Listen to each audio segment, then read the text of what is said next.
Hello दोस्तों, स्वागत है आपका हमारे यूट्यूब चैनल अपराइट एजुकेशन पे। आज का जो टॉपिक है वो है वर्ण तथा उसका उच्चारण। ये हिंदी का पहला लेक्चर है और आज से लगातार अब हिंदी के भी लेक्चर आते रहेंगे। तो पहला जो लेक्चर है हिंदी का वह है वर्ण तथा उसका उच्चारण। अगर दोस्तों आप नए हो अपराइट एजुकेशन पे तो चैनल को जरूर सब्सक्राइब कीजिए, शेयर कीजिए, लाइक कीजिए और कमेंट करके बताइए कि आपको हमारी वीडियो कैसी लग रही है। ठीक है, तो चलो इसी क्रम में शुरू करते हैं।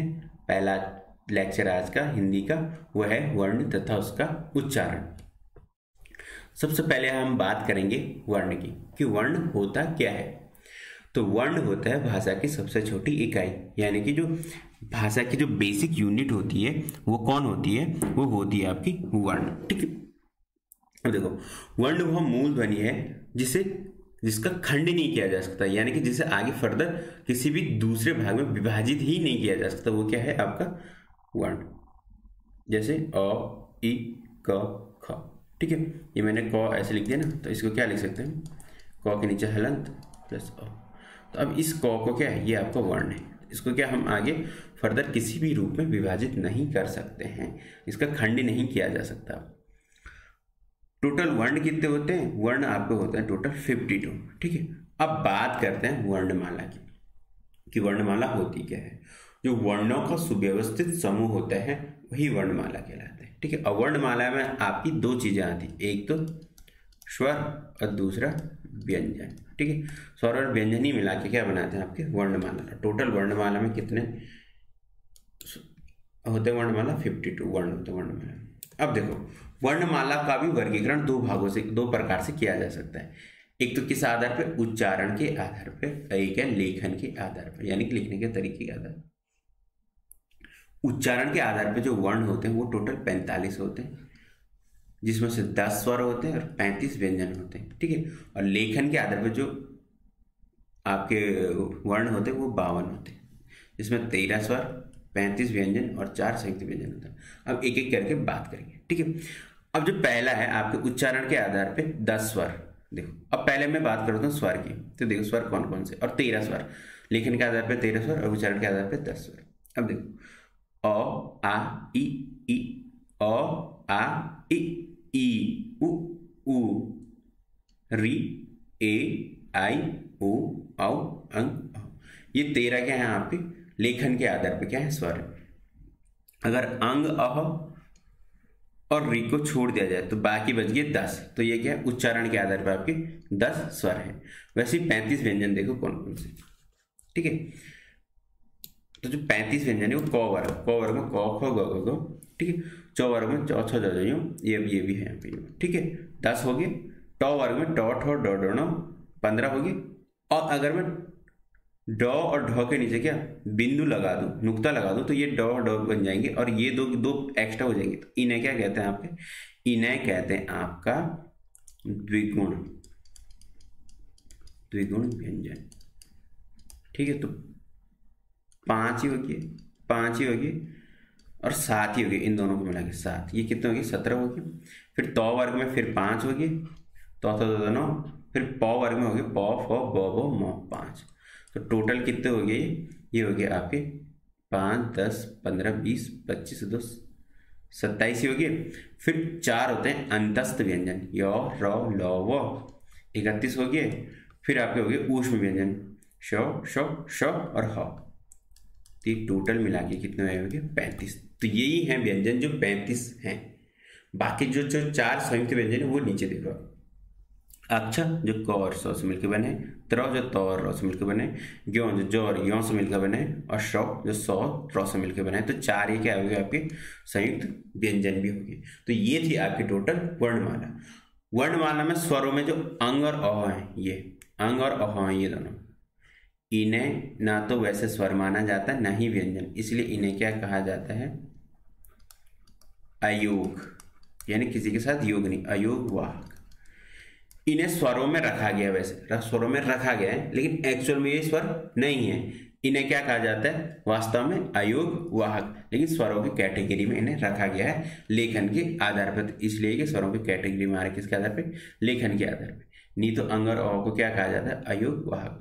द्विगुण व्यंजन आपका ये दोनों होंगे। ठीक है, अंतस्थ व्यंजन ये और ऊष्म व्यंजन और संयुक्त व्यंजन ये आपके हो गए। तो ये थी आपकी टोटल वर्णमाला। अब हम बात करेंगे स्वरों पे कि स्वर होते क्या है। ठीक है, तो स्वर होते क्या है?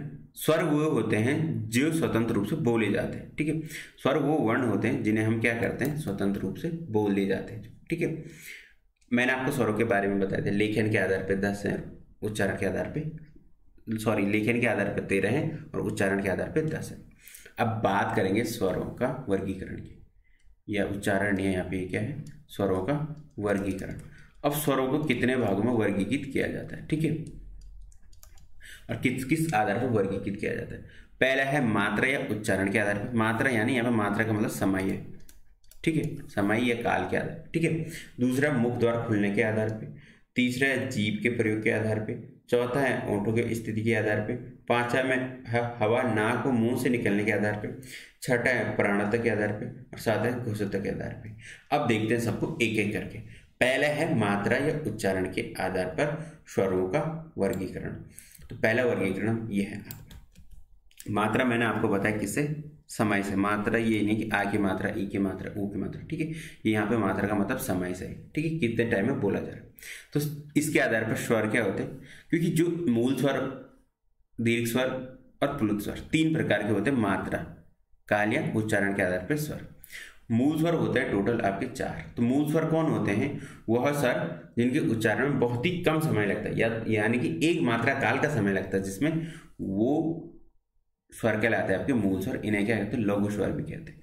मूल स्वर को क्या कहते हैं, लघु स्वर भी कहते हैं। और ये होते हैं आपके 4, अ, इ, उ और री। अ, इ, उ और री, ये 4 अ, इ, उ और री आपके होते हैं मूल स्वर। फिर आता है दीर्घ स्वर। तो दीर्घ स्वरों के उच्चारण में अधिक समय लगता है, मूल स्वरों से ज्यादा समय लगता है दीर्घ स्वर के उच्चारण में, ठीक है। और ये 2 स्वरों के से मिलकर बने होते हैं, इसलिए इन्हें क्या कहते हैं, संयुक्त स्वर। दीर्घ स्वर क्या होते हैं, 2 स्वरों से मिलकर बने होते हैं, इसलिए इन्हें क्या कहते हैं, संयुक्त स्वर। इनके एग्जाम्पल देखो यहाँ पर कौन कौन से, आ, ई, उ, ए, आई, ओ और औ।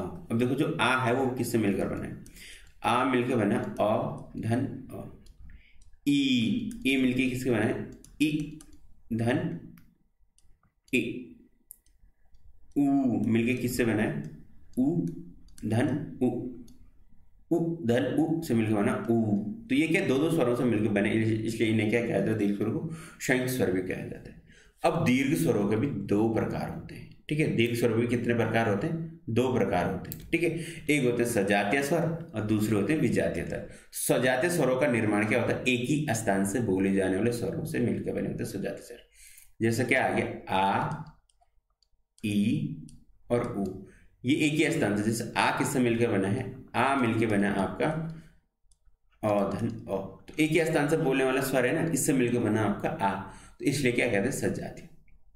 विजातीय स्वर कौन कौन से होते हैं, ए, आई, ओ और औ। ये स्वर क्या कहते हैं, विजातीय स्वर, क्योंकि ये क्या किससे मिलकर बने, 2 अलग अलग स्थानों से बोले जाने वाले स्वरों के मेल से बने आपके ए, आई, ओ, औ, ठीक है। जो ओ है, देखो ओ किससे मिलके बना है, ओ मिलके बना है अ धन उ, ठीक है, अ धन उससे मिलकर बना उ। आओ किससे मिलकर बना है, अ धन उ, इससे मिलकर बना आपका आओ, ठीक है। तो 2 अलग अलग स्वरों से मिलकर बना है ना, 2 अलग अलग स्थानों से बोले जाने वाले स्वरों से मिलकर बना है ओ, औ, ए, आई, तो इसलिए क्या कहते हैं, विजातीय स्वर। अब जो तीसरा आता है वो आता है आपका पुलुत स्वर, ठीक है। तीसरा कौन आता है आपका, पुलुत स्वर। तो पुलुत स्वर देखो होते कौन है, ठीक है। पुलुत स्वर कौन होते हैं, पुलुत स्वर के बोलने में सबसे सर्वाधिक समय, दीर्घ स्वरों से भी ज्यादा स्वरों जो समय लगाते हैं बोले जाने में, उच्चारण में, दीर्घ स्वरों से ज्यादा समय लगाता है उच्चारण में, वो आता है पुलुत स्वर। जैसे आपने देखोगे ये होता है ऐसे, जैसे आप ओम बोलते हैं तो ओम को जो हम लंबा खींचते हैं, ठीक है, ऐसे करके, ऐसे लिखा होता है ओम, ऐसा ही। तो ये क्या ओम, तो ये लंबा जो ये वाला बीच का पार्ट है इसका, यही पुलुत है। यही स्वर क्या कहलाता है आपका, पुलुत स्वर, क्योंकि उसको बोलने में काफी ज्यादा मात्रा समय लगता है, ठीक है।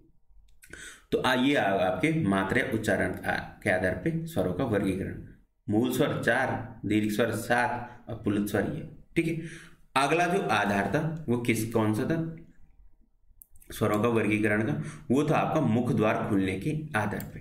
तो मुख द्वार खुलने के आधार पे जो स्वर होते हैं आपके वो होते हैं 4 प्रकार के। कौन से? विवृत, अर्धविवृत, समवृत और अर्धसमवृत। तो जो विवृत स्वर होते हैं वो कौन से होते हैं? विवृत स्वर वो स्वर होते हैं जिनका उच्चारण करने में मुख पूरा होता है। वो उसका उदाहरण कौन सा?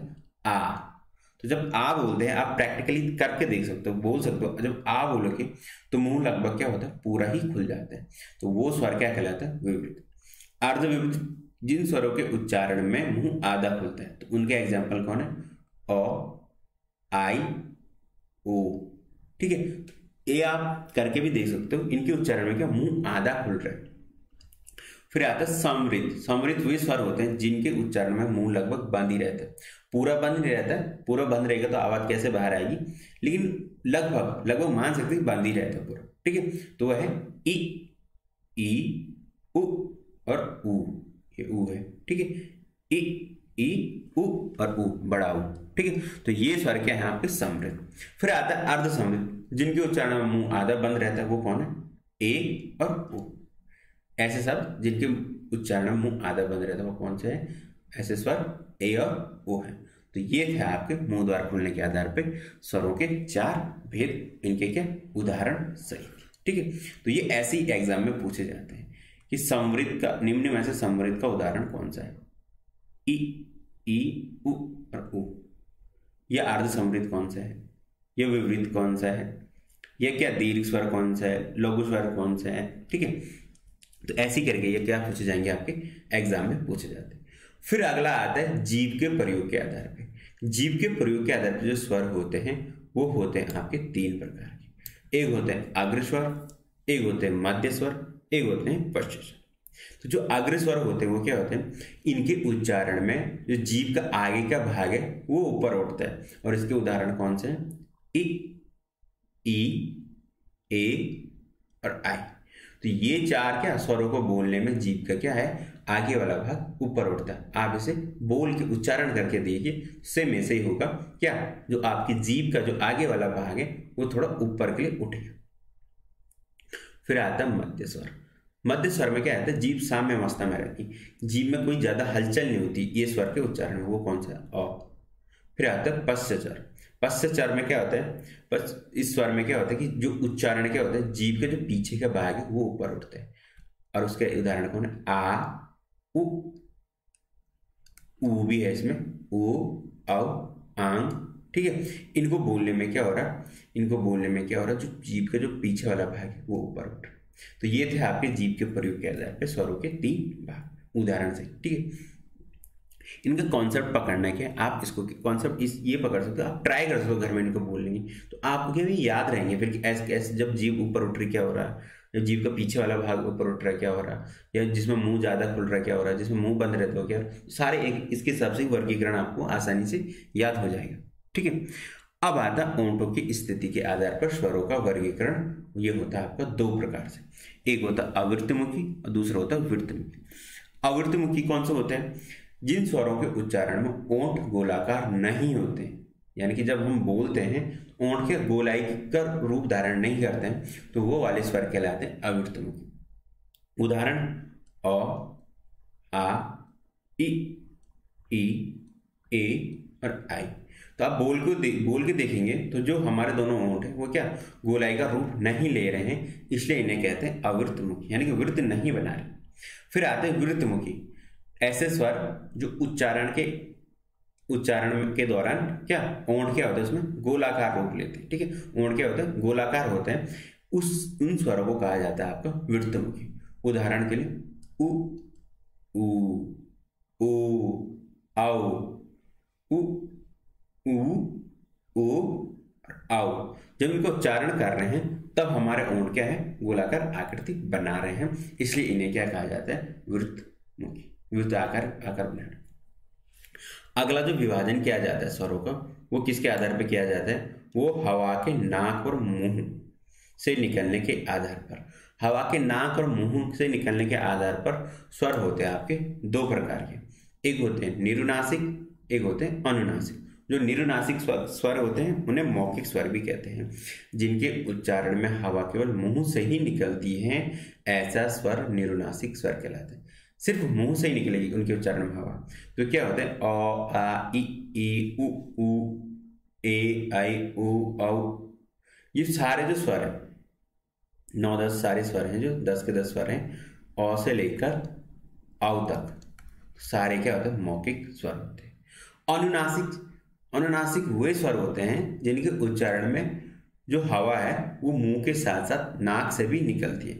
ऐसे स्वर कौन से? अंग, आंग, इंग, जिनमें ज्यादातर क्या लगा होता है? ऊपर अनुस्वार लगा होता है। अनुस्वार मतलब ये बिंदु लगा होता है ऊपर, देखो, ठीक है। ऐसे स्वरों में क्या मुंह के साथ साथ नाक से भी हवा निकलती, इसलिए क्या कहलाते हैं? अनुनासिक स्वर। अगला जो वर्गीकरण आता है वो आता है प्राणत्व के आधार पर। प्राणत्व का यहाँ पर अर्थ है हवा। सभी की हवा कितनी निकल रही? कम निकल रही, ज्यादा निकल रही? तो जितने भी स्वर हैं उनको बोलने में हवा कम ही निकलती मुंह से, इसलिए सारे स्वर क्या कहलाते हैं? अल्प प्राण। व्यंजनों को बोलने में हवा ज्यादा निकलती है, ठीक है, इसलिए वो कहलाते हैं महाप्राण। व्यंजन क्या कहलाते हैं? महाप्राण। और सारे स्वर क्या कहलाते हैं? आपके अल्प प्राण, क्योंकि इनको बोलने में हवा क्या मुंह से बहुत ही कम निकलती है व्यंजनों की तुलना में, और व्यंजन इसलिए क्या कहलाते हैं? महाप्राण। फिर आता है घोषत्व के आधार पर। घोष का यहाँ पे अर्थ क्या है? श्वसन का कंपन। स्वर तंत्रियां होती है हमारी, जो जिनसे हम स्वरों का उच्चारण कर रहे हैं, उनमें क्या सांस का कंपन हो रहा कि नहीं हो रहा, ठीक है। तो सभी स्वरों को उच्चारण में सांस का कंपन होता है, इसलिए सारे स्वर क्या होते हैं? सघोष स्वर होते हैं। सारे स्वर क्या होते हैं? सघोष होते हैं। ये था आपका स्वरों का वर्गीकरण। अब जो अगला वर्गीकरण है उच्चारण स्थान, यानी कि जो स्वर तंत्रियां हैं, किस किस जगह से हम स्वरों का उच्चारण कर रहे हैं, वैसे जैसे कंठ मतलब गले, तालु, मुर्दा, ऊंट, कंठ तालव्य या कंठोष। एक एक करके देखेंगे। पहले कंठ यानी कि गले से। गले से जैसे स्वर तंत्रियों का जिनका उच्चारण होता है वो अ और आ। और मैंने इसको ऐसे भी डिवाइड किया कि जो अ क्या है वो मूल स्वर है, आ क्या है दीर्घ स्वर। इस चार्ट से आपको सब कुछ एक ही बार में याद हो जाएगा, ठीक है। अब देखो इसको याद करने का तरीका कैसे? पहले आता है कंठ, ठीक है, फिर आता है तालु, कंठ के जस्ट आगे ऊपर की साइड, फिर आती मूर्धा, तालु के जस्ट आगे, फिर आता है आपके ऊंट, ठीक है, फिर आते कंठ तालव्य, ये तो कंठ और तालु है, और क्या कंठोष, कंठ और ऊंट, ठीक है। अब बात करेंगे हम किस पे? सबसे पहले कंठ। तो कंठ वाले शब्द कंठ वाले स्वर कौन से? वो है और आ, और जिसमें क्या है मूल स्वर, आ क्या है दीर्घ स्वर। निरुनासिक दोनों होंगे और आ। इन्हीं का अगर अनुनासिक बनाएंगे और आ का अनुनासिक बनाएंगे तो इनके ऊपर क्या लगा देंगे? अनुस्वार लगा देंगे, तब ये क्या आ जाएंगे? अंग और आंग हो जाएंगे, ठीक है। निरुनासिक बनाने का तरीका क्या है? ऊपर से क्या लगा दो? एक अनुस्वार लगा दो, ठीक है। फिर आते हैं तालव्य। तालव्य मतलब तालु, जो तालु से बोले जाते हैं वो कौन है? ई और ई, ठीक है। ई और ई क्या है आपके? तालव्य, ठीक है। और ई क्या है इसमें? मूल ध्वनि। ई क्या है इसमें? दीर्घ ध्वनि, दीर्घ स्वर, ठीक है। तो इसका जो निरुनासिक बनेगा तो निरुनासिक ई और ई दोनों होंगे। सारे स्वर वैसे क्या होते हैं? निरुनासिक होते हैं, ठीक है। जो आपके क्या 10 के 10 स्वर है सारे निरुनासिक होते हैं, तो आपको बताने की जरूरत नहीं है, ठीक है। अब अगला आता है मूर्धा। मूर्धा तालु के ही आगे होती है, ठीक है। इसमें मूर्धा से बोलने वाला स्वर क्या है? री। मूर्धा से बोलने वाला स्वर है री। फिर आता है ऊंट, जो ऊंट की सहायता से बोले जाते हैं, उ, ठीक है। आप देखो उ और ऊ, इनमें क्या सिर्फ ऊंटों का ही प्रयोग हो रहा है। फिर आता है कंठ तालव्य, जो कंठ और तालु दोनों की सहायता से बोले जा रहे हैं, वो है ए और आई। और फिर आते हैं कंठोष, कंठ और ऊंट की सहायता से बोले जाते हैं, वह ओ और औ, क्योंकि ऊंट की सहायता से क्या बोल जा रहा है? ऊ और इन्हीं से मिलकर बना होता है क्या? ओ औ। तो ये क्या कहलाता है? फिर कंठोष, ठीक है। तो ये थी आपकी टेबल किसकी? स्वरों का वर्गीकरण और उच्चारण स्थान के आधार पर, ठीक है। तो यहीं पे आज इस वीडियो को समाप्त करते हैं। अगला जो वर्गीकरण होगा वो व्यंजनों का वर्गीकरण होगा। आज हमने किसका करा है? स्वरों का वर्गीकरण किया है। अगली वीडियो आएगी वो व्यंजनों के वर्गीकरण पे ही आएगी, ठीक है। इसी से क्वेश्चन हमेशा यूके SSC हो या यूके पीछे से हो या अदर कोई भी आप एग्जाम दे रहे हो SSC को, जिसमें क्या हिंदी पूछी जाती है, इससे क्वेश्चन पक्का आता है 1 या 2 नंबर का। तो ये टॉपिक है सबसे इंपॉर्टेंट है हिंदी में, क्योंकि हिंदी यहीं से शुरू हो रही वर्ण से। तो आगे हम हिंदी की आज शुरू हो गई, हिंदी आज से शुरू कर दिए, तो आगे अब लगातार हिंदी के भी क्या आएंगे, आते रहेंगे, लेक्चर आते रहेंगे। तो बने रहिए तब तक अपब्राइट एजुकेशन के साथ। नए हो तो दोस्तों जरूर सब्सक्राइब कीजिए, चैनल को लाइक कीजिए, शेयर कीजिए और कमेंट करके जरूर बताइए आपको हमारी सीरीज कैसी लग रही है, हमारी वीडियोस कैसी लग रही है। ठीक है, अगर आपको टेलीग्राम से हमसे जुड़ना है, वहाँ पे आपको अगर पीडीएफ वगैरह चाहिए तो आप टेलीग्राम से हमसे जुड़ सकते हैं। और टेलीग्राम का लिंक क्या होगा, आपके हमारे इस वीडियो के डिस्क्रिप्शन में दिया होगा, और उसे हम क्या कमेंट बॉक्स में क्या कर देंगे, पिन कर देंगे। वहाँ से आप हमारे टेलीग्राम चैनल पे हमसे जुड़ सकते हैं अपब्राइट एजुकेशन से। ठीक है।